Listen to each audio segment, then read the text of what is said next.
अच्छा चलिए, हमारा एग्रीमेंट क्या हो गया कि जो हमारा क्विज है वो फ्राइडे मूव हो जाएगा नमाज के बाद 3 से 6। ठीक है,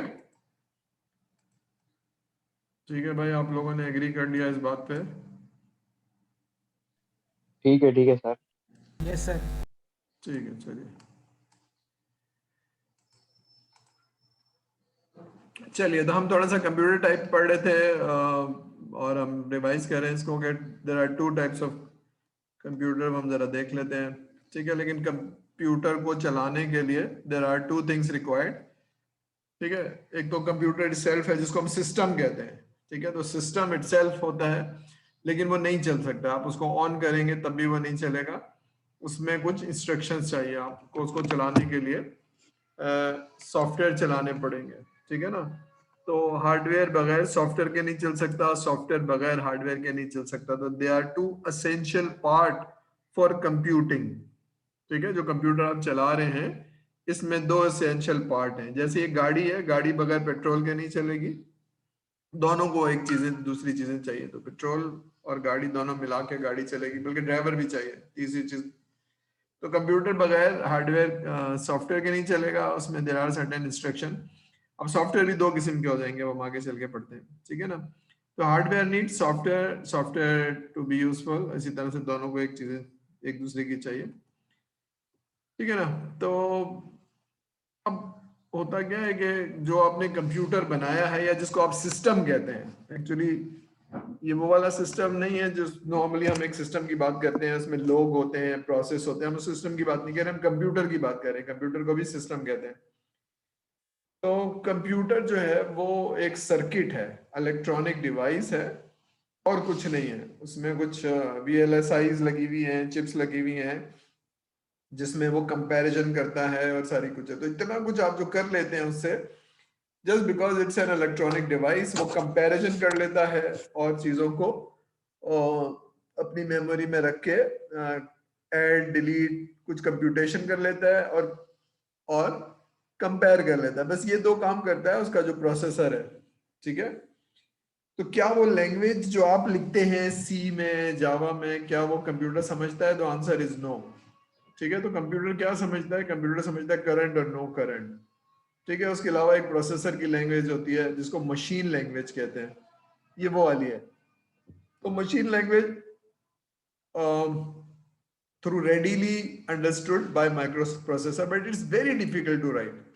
ये किसकी बात हो रही है? मुश्किल लैंग्वेज कौन सी है? मशीन लैंग्वेज, जिसमें आप कोडिंग करना फ्लेक्सिबिलिटी नहीं है। ठीक है ना, तो फिर क्या हुआ जनाब, हमने कुछ ऐसी लैंग्वेज लिखी जो इस मशीन लैंग्वेज को समझती थी, लेकिन इनमें प्रोग्रामिंग जो है वो अंग्रेजी स्टाइल में होती है, जिसकी समझना इसको बहुत आसान हो गया है, तो हम इसको हाई लेवल लैंग्वेज कहते हैं।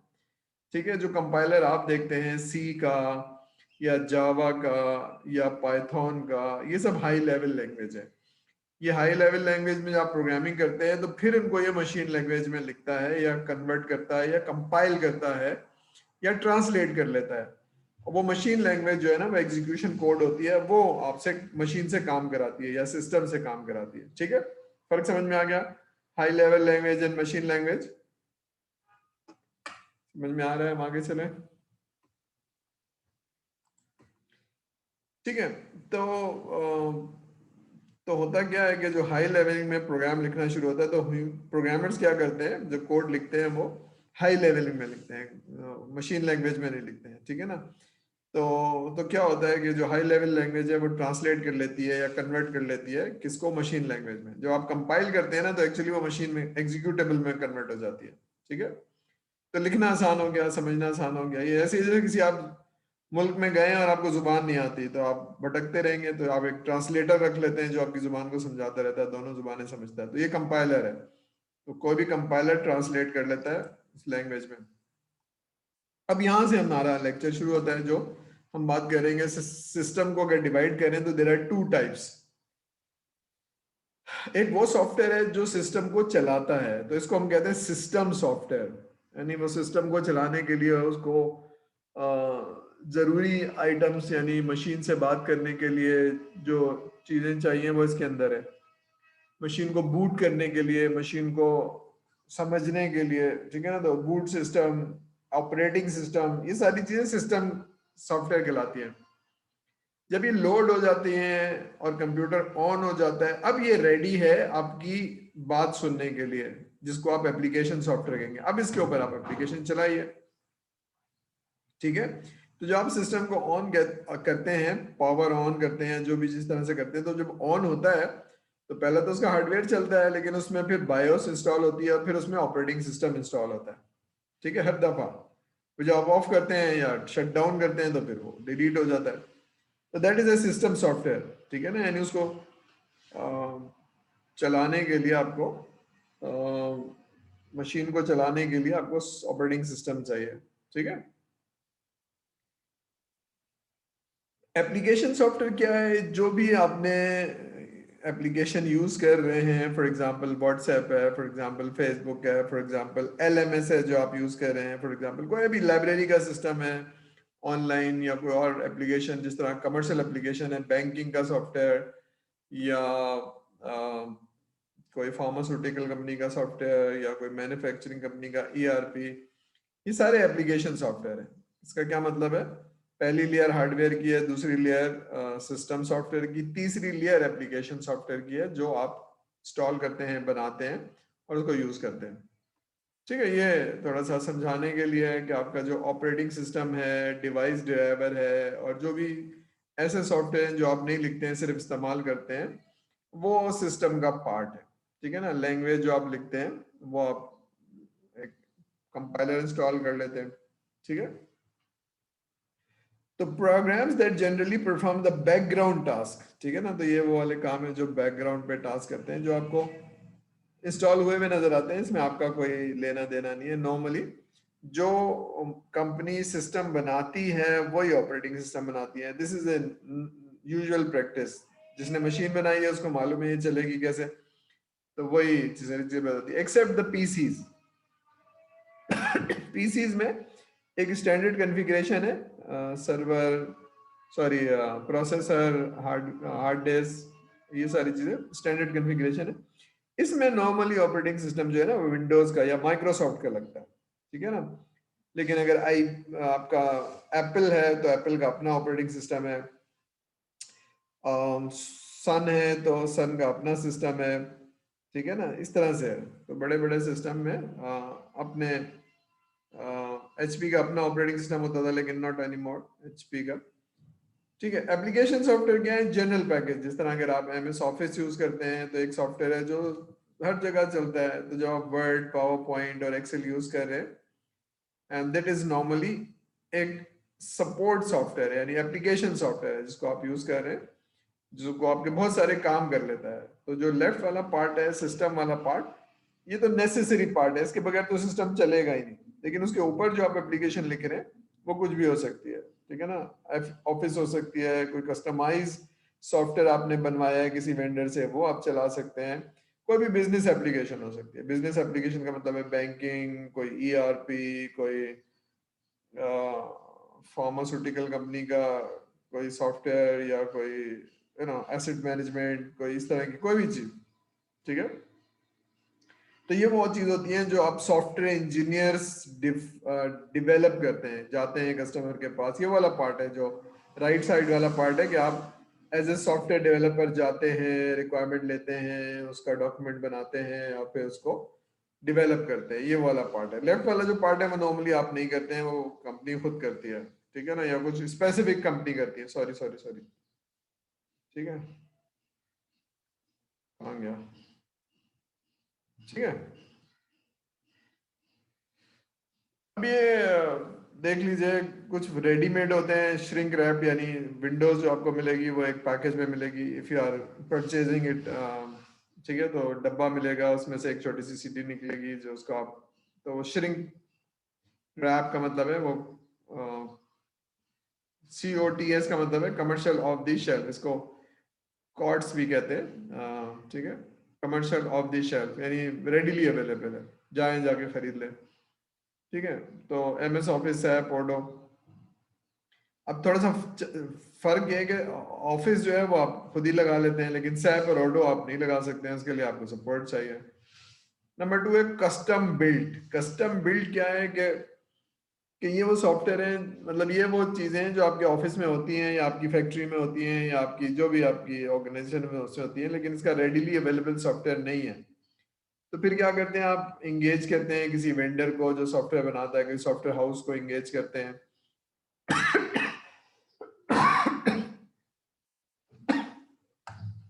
ठीक है, और फिर उसको आप बताते हैं अपनी रिक्वायरमेंट।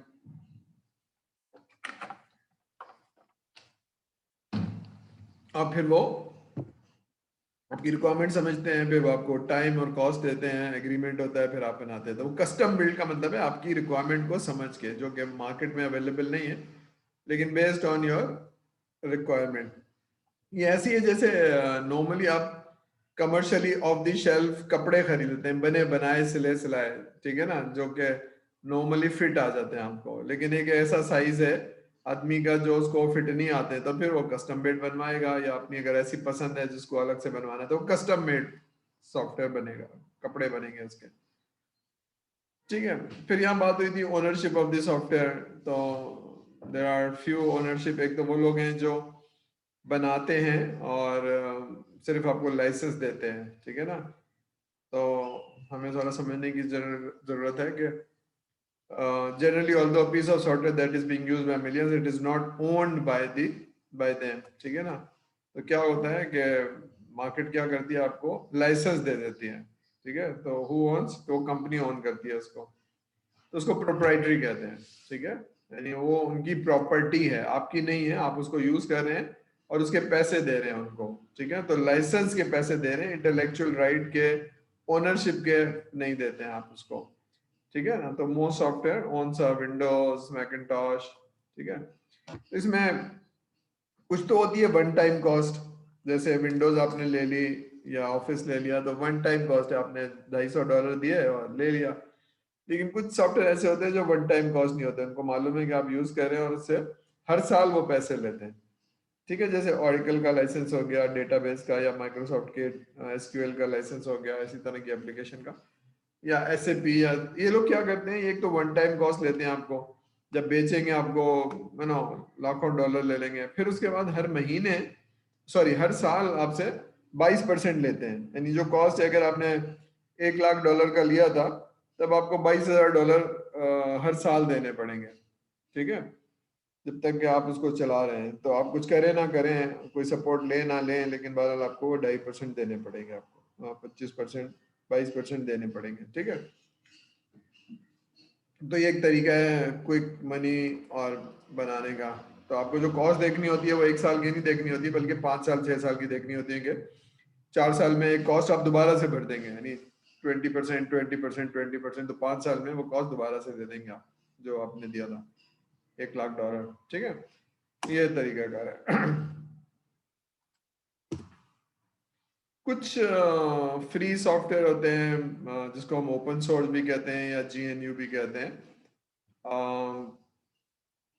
तो वो क्या होता है, कम्युनिटी है जो बनाती है, और वो किसी खास वजह से बनाई गई है। यानी जो ये प्रोप्राइटरी सॉफ्टवेयर है, ये रिप करते हैं लोगों को, बहुत पैसे लेते हैं, खामोखा बहुत पैसे लेते हैं। तो बड़ी बड़ी कंपनियां तो ले लेती हैं, लेकिन मिडिल टीयर या लोअर टीयर इनको खरीद नहीं पाती है, सैप नहीं खरीद पाएगी, ये नहीं खरीद पाएगी। तो क्या हुआ कि कुछ लोगों ने सॉफ्टवेयर बनाए और फ्री दिए कि भाई हम इन लोगों को, इनका मोनोपोलाइज जो मोनोपोलेशन जो अभी कर रहे हैं ये, ठीक है ना, कंपटीशन नहीं है, तो इनको हम खत्म करेंगे। तो there are good people who come up with community sense, और फिर उन्होंने द लिनक्स एक आदमी ने बनाई जिसका नाम लाइनस था, और फिर एक क्रिएट कर दिया एटमॉस्फेयर के, तुम इस तरह से बनाओ और फिर लोगों से शेयर करो। तो अगर आप लोगों ने अपाची का नाम सुना है तो सर्च कीजिएगा, अपाची पूरी एक कम्युनिटी है जो कई किस्म के सॉफ्टवेयर बनाती है। अपाची डेटा साइंस के, हडूप का अगर आपने नाम सुना हो तो अपाची बनाती है। इसी तरह से डेटा साइंस के और टूल्स हैं, वो बनाती है, स्पार्क और ये सारी चीजें। तो ये सारे ओपन सोर्स हैं, ठीक है। तो ओपन सोर्स का मतलब है फ्री ऑफ कॉस्ट आप डाउनलोड करें और यूज करें। अच्छा, इसमें एक अच्छी बात ये है, या यूं समझिए कि अच्छी बात समझिए या जो भी समझिए, कि these are not Windows operating system. आते हैं विंडोज के भी, लेकिन ज्यादातर जो इनके वर्जन है वो यूनिक्स या लिनक्स वर्जन है, ठीक है। पाइथन, पोस्टग्रेस, अब ये सारे जो है ना ओपन सोर्स है, ये कमर्शियल सॉफ्टवेयर नहीं है, ओपन सोर्स है। कुछ शेयरवेयर है, शेयरवेयर का मतलब है जो बहुत रीजनेबल कॉस्ट पे आपने एक एप्लीकेशन बनाई और गूगल के अंदर डाल दी और वो $5, $10, $15 में आप बेचते हैं उसको, तो वन टाइम कॉस्ट होती है और आप उसको उठा लेते हैं। ठीक है। प्रोप्राइटरी सॉफ्टवेयर में ये होता है, आप बेचते हैं उसको, मतलब वो आप क्या करते हैं कि आप उसको ओनरशिप नहीं देते, आप कहते हैं भाई हमने आपको इजाजत दी है और आप इसको उसकी कॉपीज नहीं बना सकते हैं, इसको किसी और को नहीं दे सकते हैं, आप ये नहीं कर सकते हैं, आप ये नहीं कर सकते हैं, पूरा एक, जब आप विंडोज इंस्टॉल करते हैं ना जरा उसका लाइसेंस पढ़िएगा, उसमें आप ये नहीं कर सकते, आप ये नहीं कर सकते, आप ये नहीं कर सकते, बहुत सख्त शराइत हैं। ठीक है। The most software used in the world is this type, यानी विंडोज, मैकिंटॉश और ये MS ऑफिस। ठीक है। तो अभी सारी चीजें जो है ना, ये सारी चीजें उसमें है जिसमें आपको आप लाइसेंस ले लेते हैं, प्रोप्राइटरी किसी और की होती है, आप एक लाइसेंस ले लेते हैं। फ्रीवेयर नॉर्मली जिसको ओपन सोर्स कहते हैं, पब्लिक डोमेन सॉफ्टवेयर होते हैं, और ये आप लगा सकते हैं। अब ये लिनक्स, नेटस्केप, लेटेक्स, अभी सारे सॉफ्टवेयर हैं जो आप ओपन सोर्स में जाएंगे, सर्च करेंगे इंटरनेट पे तो आपको एक लिस्ट ऑफ सॉफ्टवेयर मिल जाएगी। अब इसमें पूरे पूरे ERP भी हैं जो आपको फ्री मिलते हैं, हॉस्पिटल के सिस्टम में फ्री मिलते हैं। अब ये क्यों होते हैं, इसलिए अगर आपने बनाना है तो उसमें बिजनेस की नॉलेज चाहिए, कोडिंग की नॉलेज चाहिए, हर आदमी डाउनलोड करके चला भी नहीं सकता है। ये जो ERP है, बहुत सारी कंपनियां उनको मालूम है फ्री में मिलता है, लेकिन वो बेचारे चला नहीं सकते, लगा नहीं सकते। अब चला नहीं सकते, लगा नहीं सकते, तो फिर किसी कंपनी को बुलाते हैं जो लगाएगी, चलाएगी वो सॉफ्टवेयर जो फ्री में मिल रहा है, और उसकी सर्विस वो ले लेगी। ठीक है ना। तो there are two type of services. एक तो ये होता है कि आपने लाइसेंस खरीदा और कंपनी आती है इंस्टॉल करने के, अलग पैसे ले लेती है। तो यहाँ पर ओपन सोर्स में क्या होता है कि जनाब वो लाइसेंस कॉस्ट फ्री है, वो तो आप डाउनलोड कर लें या हम डाउनलोड करके ला देंगे आपको, लेकिन फिर हम आपको इंस्टॉल करेंगे, चलाएंगे और फिर उसको आपको ट्रेनिंग देंगे, तो उसकी अलग कॉस्ट है, ये सर्विस कॉस्ट कहलाती है। ठीक है। यानी हम इंस्टॉल करने के 2 महीने लेंगे और इतने पैसे ले लेंगे, है ना, फॉर एग्जांपल 4 लाख रुपए महीने के ले रहे हैं तो 8 लाख रुपए ले लेंगे। फिर ट्रेनिंग देने के हम इतने पैसे लेंगे और आपको चला के आपकी टीम डेवलप करने के इतने पैसे लेंगे। These are all service charges. ठीक है। ठीक है। तो ये है मशीन ओपन सोर्स सॉफ्टवेयर। कुछ हैं जो आपको सोर्स कोड भी दे देते हैं, ठीक है ना, तो आप उसमें चेंज करें और अपने हिसाब से चलाएं। तो इसने एक बहुत अच्छी हेल्दी कंपटीशन क्रिएट कर दिया है। बहुत सारे लोग ये यूज़ कर सकते हैं, उसको चला सकते हैं। या अपाची ओपन ऑफिस, अपाची का नाम आप सर्च कीजिएगा, अपाची लिख लीजिए और अपाची को सर्च कीजिएगा, देखिएगा कि कौन कौन सी प्रोडक्ट हैं उसके पास, क्या करते हैं और किस तरह से अवेलेबल है। ठीक है। तो क्योंकि फ्री में मिल रही है, इसका मतलब इसमें पावरफुल नहीं है, ये बहुत पावरफुल है। ये 5-6 साल से बहुत चीजें पावरफुल हो गई हैं, मतलब कंपटीशन में। ओपन ऑफिस, जिसने ऑफिस यूज किया है उसमें हर चीज मिलेगी ओपन ऑफिस में, और फ्री ऑफ कॉस्ट है, सिवाय इसके कि थोड़ा सा जो नेविगेशन जिसके आप आदी हो गए विंडोज के, उससे मुख्तलिफ है, वरना तो हर चीज है। ये ऐसी जैसे आपको गाड़ी चलानी आती है, राइट हैंड गाड़ी चलाते हैं तो लेफ्ट हैंड चलाने में थोड़ी सी दिक्कत होगी आपको, क्योंकि वो हर चीज वहां नहीं है जहां होनी चाहिए। ठीक है ना। राइट हैंड में गियर आपको कहीं और मिलेगा, लेफ्ट हैंड में कहीं और मिलेगा, आपका हाथ वहां नहीं जाएगा, थोड़ा सा एडजस्टमेंट है। इसमें भी ऐसे ही है, लेकिन ये बहुत पावरफुल सिस्टम है, पाइथन, यूबंटू।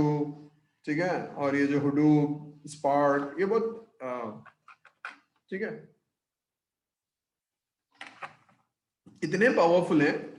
अगर आप समझना चाहें तो जो डेटा साइंस के जो टूल्स बिकते हैं उसमें अब IBM और ये जो बड़ी बड़ी कंपनी टूल्स बेचती हैं, उसमें कुछ चीजें इनकी अपनी है, बाकी ये कहते हैं कि जनाब ये वाली जो चीजें हमारी प्रोडक्ट है, but it is based on Hadoop. यानी हुडूप लिया है हमने, उस पर अपना फ्लेवर लगा दिया और अब हम बेचते हैं इसको।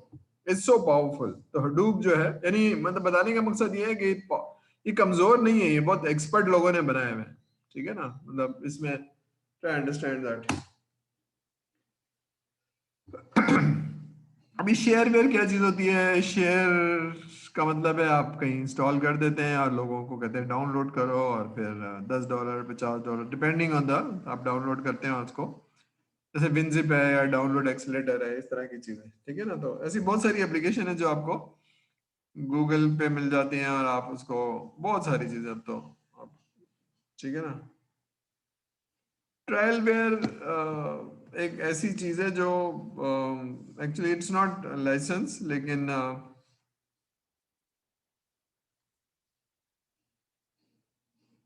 इट्स नॉट लाइसेंस, लेकिन होता क्या है कि बड़ी बड़ी एप्लीकेशन है तो इसमें आपको डेमो दिखाया जाए, सारा कुछ कराया जाए, फिर एक होता है कि आपको कहते हैं कि जी ये बड़ा सॉफ्टवेयर, आप इसको डाउनलोड कर लीजिए और चलाइए, और अगर पसंद आए तो फिर खरीद लीजिए जो भी पैसे हैं। तो this is called trialware, ठीक है ना। तो आपको ट्रायल दे दिया था, इसमें होता क्या है कि सॉफ्टवेयर जो आपको इंस्टॉल किया था इसमें लॉक होता है, ये 30 डेज से आगे नहीं जाएगा। अगर आपने लाइसेंस नहीं लिया हुआ है और फ्री सॉफ्टवेयर डाउनलोड किया तो जो भी इसकी लिमिट होती है 15 डेज, 30 डेज, नॉर्मली 30 डेज होती है, 30 डेज कैलेंडर डेज, यानी इसमें छुट्टियां शामिल होती हैं। तो 30 डेज के बाद जिस तारीख को आपने इंस्टॉल किया उससे अगले महीने की अगली तारीख को स्टॉप कर देगा वो आपको, ठीक है। तो this is called trial where.